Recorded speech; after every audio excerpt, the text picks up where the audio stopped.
Good evening, I'm Keisha Butts with the CTV News Update. In a move aimed at getting more shots in arms, the Prince George's Department of Social Services and the National Council of Negro Women have partnered with Uber to provide free rides to COVID vaccination and testing sites. The outreach program will provide 15,000 free Uber rides for children 12 and older traveling with an adult. Officials will also reach out to other groups. So we're going to partner with organizations such as Court-Appointed Special Advocates, the United Communities Against Poverty, Community Crisis Services, Inc., just a number of partners that we work with on a regular basis to outreach and really focus on getting people that we touch to those vaccination sites. The free rides are expected to begin soon. In other news, the looming housing and evictions crisis prompts a call to action by U.S. Attorney General Merrick Garland. Garland issued the call to members of the legal community with advice on how to help applicants access rental assistance, help local courts implement eviction diversion programs, and how to volunteer with their local legal aid provider. Now that the federal eviction moratorium has ended, eviction filings are expected to spike to roughly double their pre-pandemic levels. The legal profession is well positioned to provide support for tenants, landlords, and courts during this crisis. There are several ways you can apply your legal training and skills to help your community. Volunteer with your local legal aid provider or join your law school's clinical program. People are needed to provide legal counseling or representation to tenants as they apply for rental assistance, mediate disputes with landlords, or litigate eviction filings in court. Contact your local court to see if it has a program and how you might participate, possibly as a mediator or as appointed counsel. Nationwide, more than 3 million households are behind on rental payments and could be evicted in the next 2 months. Here are the latest COVID-19 numbers for our area. The state health department has identified 1,007 cases since yesterday. In Prince George's, for the month of August, there have been nearly 4,900 confirmed coronavirus cases. The county's positivity rate is at 5.85%. 10 people have died of COVID since yesterday. 744 people remain hospitalized. Maryland GOP lawmakers expressed serious concerns about a statewide school mask mandate. House Republicans have issued a statement about the State Board of Education's decision requiring universal face coverings. The members say it amounts to usurpation of local control. They also say a full public hearing is needed before the final decision is made. A General Assembly committee will hold a hearing on the State Board's mask mandate on September 14th. The city of Baltimore is requiring its employees to get COVID-19 vaccinations. Under the new policy, employees must confirm their vaccination status or undergo weekly testing. The new policy will go into effect on Monday, October 18th. In other news, it was 1 week ago today that 8-year-old Peyton Evans was shot and killed while playing video games inside a Landover apartment. Around 8:30 last Tuesday, police say a suspect emerged from a white vehicle and opened fire, fatally wounding young Peyton. Tonight, authorities are increasing the reward for information on the case. County police and the ATF are offering $35,000 for tips. If you have information, you're asked to call Crime Solvers at 1-866-411-TIPS. You can also call ATF at 888-ATF-TIPS. You're watching CTV News. I'm Keisha Butts. Still to come, Rushern Baker running for governor for a second time. The details next. Coming up, a huge endorsement for the former county executive of Prince George's, who is running for the top job here in the state. I'll have all the details up next on CTV News. Learn about the steps Prince George's County Public Schools is taking to ensure health and safety for the 2021-2022 school year. Mask and personal protective equipment, PPE.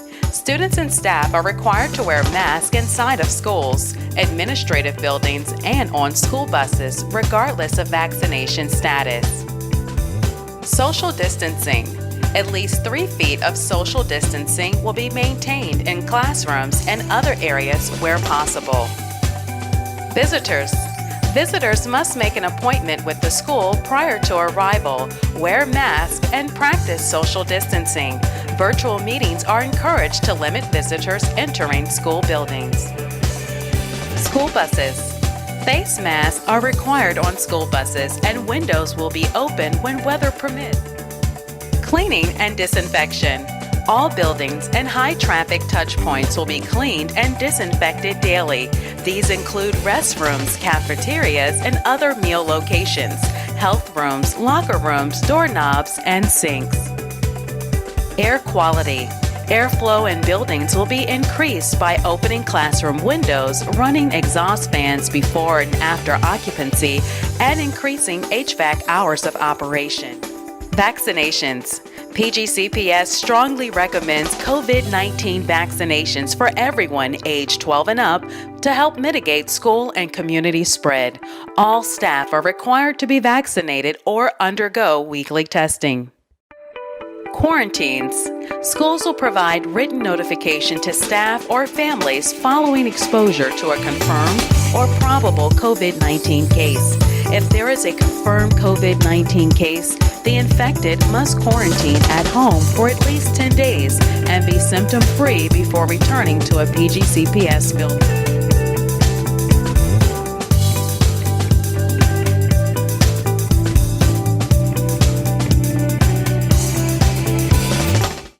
Welcome back. Former County Executive Rushern Baker gets a major endorsement from Prince George's lawmakers in his quest for the state's top job. Patricia Vallone is in Largo with the details.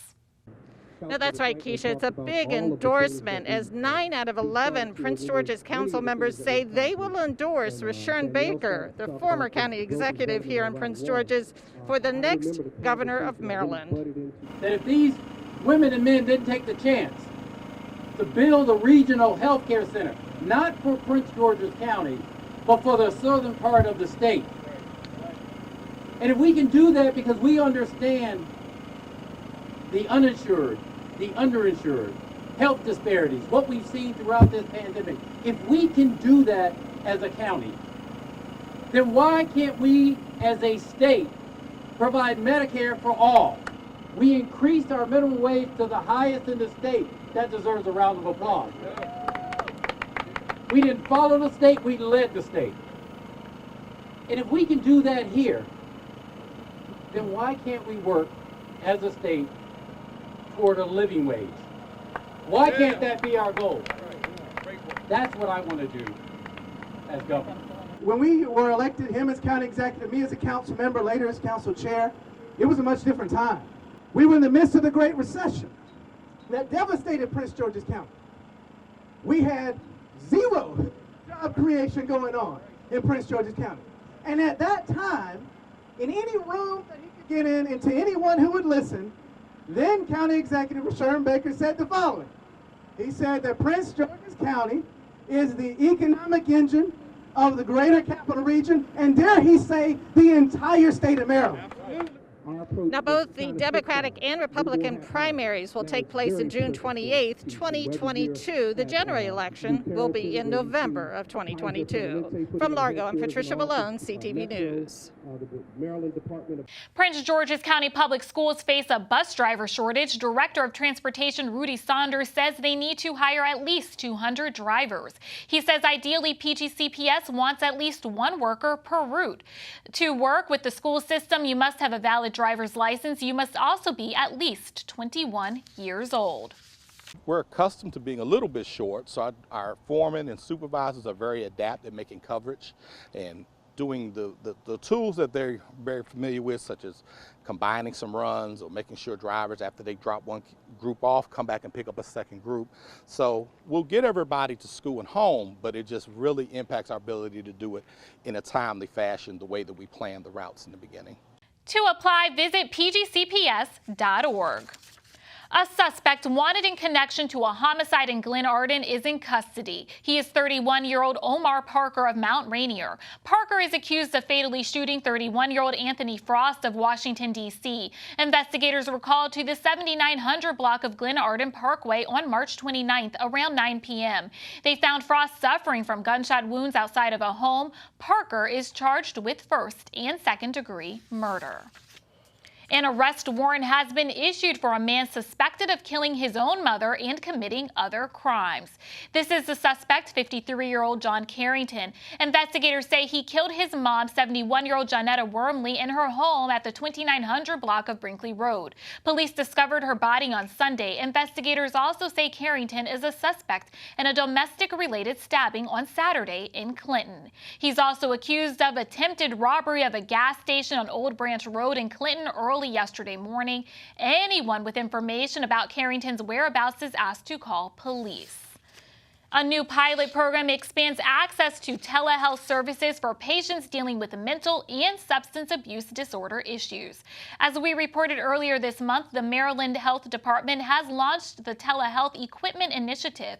It will provide smartphones and tablets, which will allow patients to connect with doctors virtually. 10 jurisdictions, including Prince George's, are participating in the pilot program.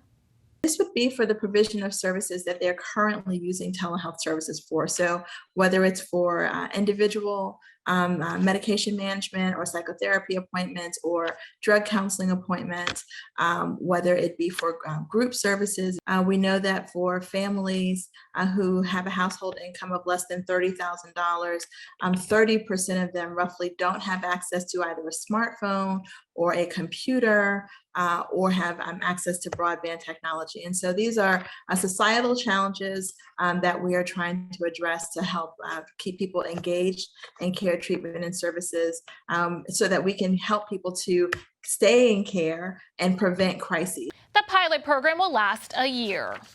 The investigation into yesterday's fire in Landover Hills continues. Officials say the blaze at the 4000 block of Warner Avenue was intentionally set. It happened at about 4 in the morning and displaced 17 people, including 4 children. No one was injured. Meantime, we now know the identity of the person charged in connection with last week's arson at Falcon Drive in Largo. He is 33-year-old Marcus Lindo II. Investigators say he set a gazebo on fire. The flames spread to a nearby house, causing major damage. No one was injured in that incident. Still ahead on CTV News tonight, food giveaways continue in Prince George's as the pandemic continues to hamper families. We're in Oxon Hill for the story next. I think it's just vapor and flavors. It won't hurt my kid like cigarettes. Get your head out of the cloud. Talk to your kid about vaping. Visit talkaboutvaping.org. Thank you for staying with us. Food assistance programs continue to be a lifeline for many families struggling to put food on the table. Volunteers at Glass Manor Elementary School passed out boxes of food to help families today. The groceries included produce like cabbage, potatoes, and apples. Officials say the school has been working with the county's Stand Up and Deliver program since the beginning of the pandemic. A lot of our families have food insecurities. During the pandemic, many people lost their jobs and haven't been able to provide for their families as they have been able to do in the past. And so, again, this is a huge help to our families so they don't have to worry about some of the basic necessities such as eating.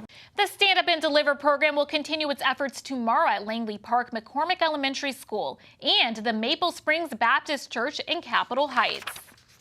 A Marylander takes you to a world of silence in her new horror film. It's called Annexation. Filmmaker Alicia Cunningham says the movie premiered last month. Cunningham says it portrays a mother and daughter trying to survive during an alien takeover. In the beginning of the movie, there's a caller from Area 51 employee who is frantically calls a radio station, and she tells the lady that that the government trying to make the connection without spilling too much beans, but that the government there's a connection that they have with beings that aren't from our understanding, and they want to bring America back to what it was, or the way it used to be. And I leave that for people to gather their own perspective on what that is. So that's when it cuts to the scene of the mom and trying to, protect her daughter then from being kidnapped. To view the film, visit the website on your screen and enter the password below. And that wraps up our CTV News update. Join us again tomorrow. Have a good night.